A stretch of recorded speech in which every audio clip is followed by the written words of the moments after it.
Raja-Raja Dunia oleh Erizeli Bandaro. Pada usia balita tahun 1960-an, ia ikut keluarganya pindah ke Kalkuta atau Kolkata. Di tempat itu, ayahnya berhasil mendirikan pabrik baja.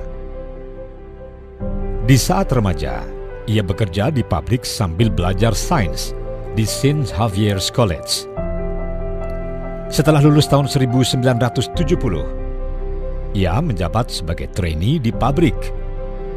Setelah matang, dia hendak mendirikan sendiri pabrik baja di India, tapi ayahnya tidak setuju. Tahun 1976, ia membuka pabrik baja sendiri di Waru, Jawa Timur, Indonesia, bernama PT Ispat Indo. Ia menghabiskan lebih dari 1 dekade belajar bagaimana mengelola industri baja secara efisien. Pada tahun 1989, dia mengakuisisi pabrik baja milik negara di Trinidad dan Tobago, Amerika Selatan, yang nyaris bangkrut karena tidak efisien. Setahun kemudian, pabrik itu menggandakan output dan menjadi menguntungkan. Dia menggunakan model yang sama untuk sukses dalam serangkaian akuisisi di seluruh dunia, mengakuisisi perusahaan baja milik negara yang gagal karena tidak efisien. Setelah diakuisisi, dia mengirim tim manajemen khusus untuk merestruktur bisnis dan mencetak laba. Saat ini, perusahaan bajanya terdapat di Rumania, Bosnia-Herzegovina, Afrika Selatan, Polandia, Republik Ceko, Indonesia, Kazakhstan, dan banyak negara lainnya. Pada tahun 1994, ia mengambil alih ArcelorMittal yang merupakan perusahaan keluarganya.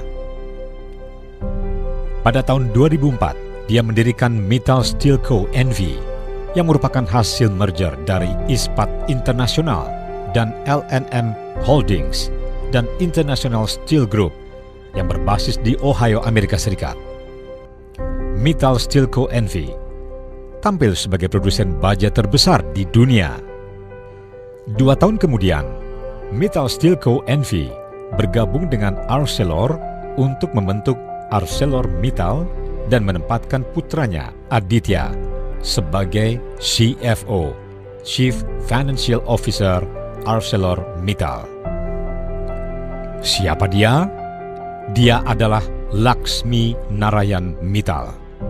Lahir 15 Juni 1950. Para pebisnis internasional menganggap dia jenius. Sebetulnya sederhana saja. Dia tahu bahwa pabrik baja itu umumnya dikuasai negara dan dikelola dengan cara tidak efisien. Di samping itu, pasar otomotif dan kapal yang paling banyak membutuhkan baja selalu dalam keadaan menentukan harga. Sementara pabrik baja yang merupakan padat modal tidak bisa bertahan dengan stok banyak. Harus hidup dari cash flow. Mittal melihat peluang itu. Selagi dia bisa membujuk negara untuk melepas pabriknya, selagi dia bisa menciptakan skema finansial untuk memperkuat likuiditas dan meyakinkan investment banker, maka dia akan menguasai pasar dengan harga yang menguntungkan. Kini, Mittal menguasai 40% market baja di Amerika Serikat.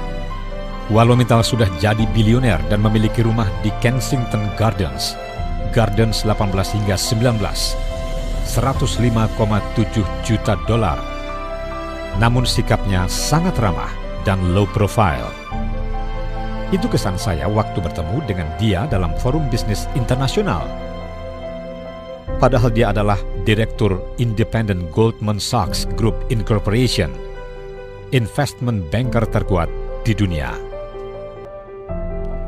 Pemerintah China mempercayainya sebagai CEO Chinese People's Association for Friendship with Foreign Count anggota Dewan Investasi Asing di Kazakhstan, Dewan Investasi Internasional di Afrika Selatan, Dewan Bisnis Internasional Forum Ekonomi Dunia, Dewan Penasihat Kellogg School of Management di Amerika Serikat. Dia jago lobi dengan top pemimpin dunia. Ketika Trump menetapkan tarif impor tinggi atas baja yang masuk ke Amerika Serikat, perusahaannya di Amerika Serikat diuntungkan dari serangan baja impor dari Eropa dan China. Dia hanya menunggu perusahaan baja di negara yang kena tarif impor tinggi dari Amerika Serikat itu oleng.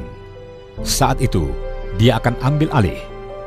Konon, katanya dia tidak pernah lelah melobi untuk akuisisi KS, tapi tidak pernah berhasil.